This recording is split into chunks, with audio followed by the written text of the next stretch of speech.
আজকে আমরা বিকেলবেলা গেছিলাম কসমো বাজারে।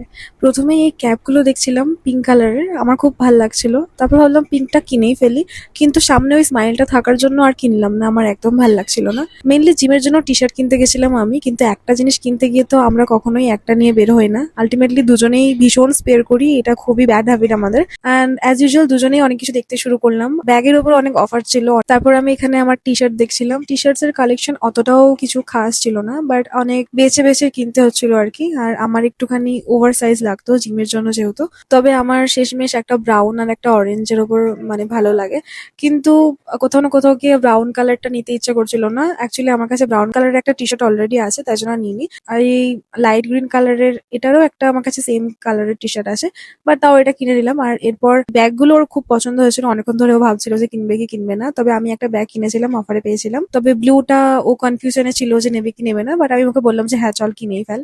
আর এই ব্রাউন ব্যাগটা যেটা দেখছো, এটা সেই দিন কেনা হয়নি, নেক্সট ডে সকালে ও আমার জন্য সারপ্রাইজ হিসেবে নিয়ে চলে এসেছে। আমার এত ভালো লেগেছে কি বলবো। অ্যান্ড শেষমেশ আমরা কিনলাম দুটো টি শার্ট, দুজনে দুটো ব্যাগ। ও জিমের জন্য দুটো সক্স নিয়েছিল, আর আমার জন্য হ্যাঙ্কিও নিয়েছিলাম। আর নেক্সট ডে অফারে ও একটা টিফিন বক্সের সেট নিয়েছিল, সেটা আর টিপ নেওয়া হয়নি। অ্যান্ড এই তো আমাদের শপিং ব্লগ। তোমাদের কেমন লাগলো আমাদের কমেন্টে জানিও। বাই।